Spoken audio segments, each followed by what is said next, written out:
नमस्कार दोस्तों, क्या एनजीओ का ट्रेडमार्क फंडिंग के लिए इंपॉर्टेंट है? आज मैं इस वीडियो के थ्रू आपको यही क्लियर करने वाला हूं, क्योंकि काफी सारे क्वेश्चन जब आते हैं तो उसमें कुछ क्वेश्चन ऐसे होते हैं कि क्या सर हमें एनजीओ में हमें ट्रेडमार्क अप्लाई करना चाहिए और क्या ये फंडिंग के लिए जरूरी है?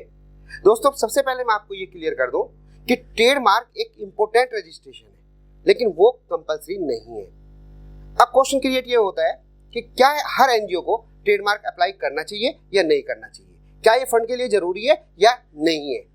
तो दोस्तों, ये डिपेंड करता है कि आपकी एनजीओ, आप अपनी एनजीओ को कितने परफेक्शन के साथ स्टार्ट कर रहे हैं और अपनी एनजीओ को क्या ब्रांड काम करना चाहते हैं, नहीं करना चाहते। मैं एग्जांपल देके आपको बताता हूँ। सपोज कीजिए आपने पेप्सी देखी होगी, पेप्सी या कोका कोला, उनका अगर मैं ट्रेडमार्क कहूँ तो आपके इमीडिएटली पी फॉर पेप्सी जो उनकी बोतल पे लगा रहता है वो एक ट्रेडमार्क है। अब कोल्ड ड्रिंक तो काफी सारी आती है, जैसे ही पी आप किसी बोतल पे देखते हैं तो आपके माइंड में ऑटोमेटिकली आ जाता है कि एक बड़ा ब्रांड है और पेप्सी जो है ये एक बड़े ब्रांड है, कोल्ड ड्रिंक बहुत पॉपुलर कोल्ड ड्रिंक है। इसी प्रकार दोस्तों, जो ट्रेडमार्क है एनजीओ के लिए, जो ट्रेडमार्क है वो आपके ऊपर डिपेंड है कि आपको लेना चाहिए या नहीं लेना चाहिए। दोस्तों, मैं इसलिए इस चीज को कह रहा हूँ, अगर आप मेरी एडवाइस माने तो आपको ट्रेडमार्क बिल्कुल लेना चाहिए। उसका रीजन क्या है मैं आपको ये बता देता हूँ। दोस्तों, जब भी आप एनजीओ में कोई प्रोजेक्ट लगाते हैं, हालांकि ट्रेडमार्क कहीं किसी एप्लीकेशन में रिक्वायर्ड नहीं होता, किसी भी प्रोजेक्ट फंडिंग का जो प्रपोजल आता है उसमें भी रिक्वायर्ड नहीं होता।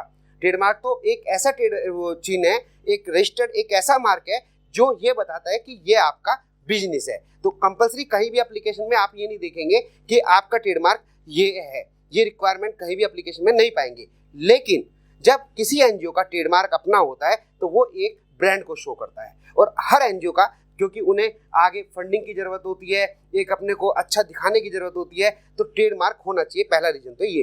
दूसरा दोस्तों क्या रीजन है, सपोज करो आज आप एक एनजीओ स्टार्ट करते हैं, एनजीओ स्टार्ट करके आप एक अच्छा स्कूल करते हैं, इंटरनेशनल स्कूल चलाते हैं और आपकी एक बहुत अच्छी गुडविल मेंटेन हो जाती है। अब अगर आपका ट्रेडमार्क या आपके जो बिजनेस का साइन है वो रजिस्टर्ड नहीं है और दूसरा व्यक्ति उसी चीज को कॉपी करके वर्किंग कर लेता है, तो आपको ये पता होना चाहिए कि जिसका ट्रेडमार्क पहले रजिस्टर्ड होगा उसी की ही ओनरशिप मानी जाएगी, और वो आपको एग्जिस्टिंग जो आप इतने दिनों से चला रहे हैं बिना ट्रेडमार्क के, उसकी क्वालिटी को और उसकी ओनरशिप को इफेक्ट कर सकता है। तो दोस्तों, ट्रेडमार्क बिल्कुल अप्लाई होना चाहिए, लेकिन ये कंपलसरी नहीं है।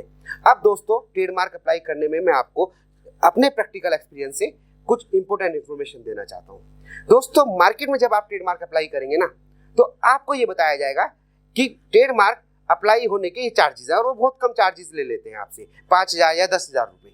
लेकिन दोस्तों, मेन चीज ये नहीं है। ट्रेडमार्क का प्रोसीजर देखिए क्या होता है।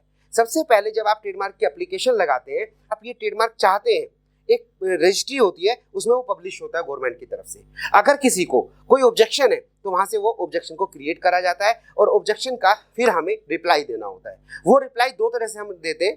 पहला तो ये कि डिसाइडेड केस, जो कोर्ट के डिसाइडेड केस है, उसके बेस पे हम अपने केस को फाइट करते हैं कि देखिए उनका सामने वाली पार्टी का जो ऑब्जेक्शन है वो गलत है और ये हमारे पास ग्राउंड है, इसलिए उनके ऑब्जेक्शन को डिफीट करा जाए, ट्रेडमार्क है उसे रजिस्टर करा जाए। दूसरा, कभी कभी जब आप रिटर्न में रेस्पॉन्स देने के बाद भी सामने वाली पार्टी स्ट्रॉन्ग हो जाती है या उनके पास एक अच्छा बेस होता है, तो फिर हमें एडवोकेट के थ्रू वहां पे प्रेजेंट करना पड़ता है अपने केस को, और उसमें फिर एक लीगल फाइटिंग होती है, एंड देन उसका ये रिजल्ट आता है, या तो हमें ट्रेडमार्क मिल जाता है या वो ट्रेडमार्क नहीं मिलता है।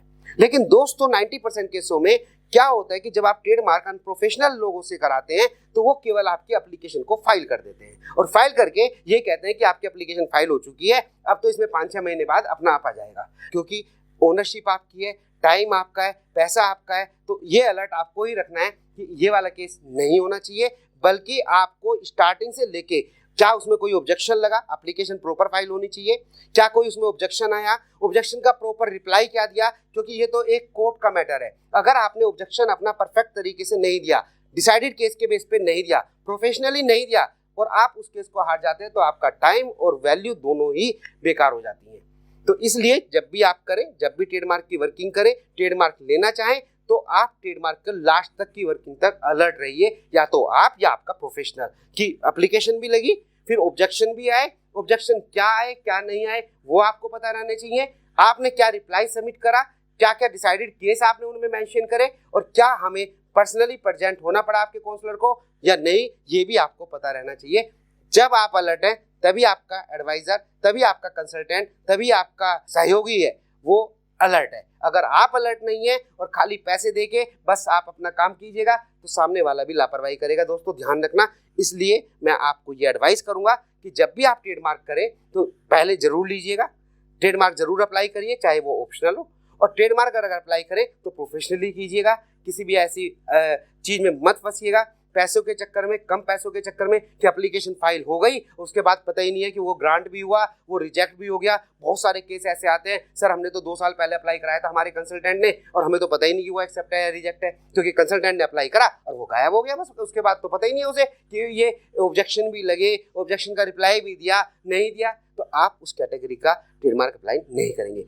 लास्ट में दोस्तों एक इंपॉर्टेंट चीज कि ट्रेडमार्क आजकल जितनी भी फंडिंग स्कीम्स होती हैं, जब उन्हें आपको सैंक्शन करना होता है ना तो आपका सोशल ऑडिट होता है। आपकी फेसबुक क्या है, आपकी वेबसाइट क्या है, आपने कितने काम किए, आपका यूट्यूब चैनल क्या है, सोशल ऑडिट आपका ऑटोमेटिकली हो जाता है। तो दोस्तों अपने ब्रांड को डेवलप करने के लिए, अपनी वर्किंग को डेवलप करने के लिए अगर आपका अपना एक ब्रांड है, अपना एक ट्रेडमार्क है, तो आपके लिए थोड़ा पॉजिटिव पॉइंट जरूर रहेगा। इसलिए मेरी एडवाइस रहेगी कि आप ट्रेडमार्क जरूर अप्लाई कराना, जैसे और रजिस्ट्रेशन अप्लाई कराते हो ट्रेडमार्क को भी वैल्यू देकर उस पर टाइम लगाना और उसे रजिस्टर कराने की कोशिश करना। और ट्रेडमार्क का जो सिलेक्शन है वो बड़े ध्यान से करना। ट्रेडमार्क किस तरह से आपको सिलेक्शन करना है, जब भी आप ट्रेडमार्क बनाएं उस पर थोड़ा टाइम दीजिए, एडवाइस लीजिए कि ये ट्रेडमार्क हमें कराना है, क्योंकि ट्रेडमार्क जिंदगी भर आपकी एंटिटी को, आपके बिजनेस को इंडिकेट करेगा। तो दोस्तों ये थी वीडियो, ट्रेडमार्क क्या फंडिंग के लिए जरूरी है, क्या ट्रेडमार्क लेना चाहिए एनजीओ को या नहीं लेना चाहिए, ये था मेरा व्यू। तो फिर मिलते हैं नई वीडियो के साथ, नए टॉपिक के साथ। तो उम्मीद है कि आपको ये वीडियो पसंद आई होगी। थैंक यू दोस्तों।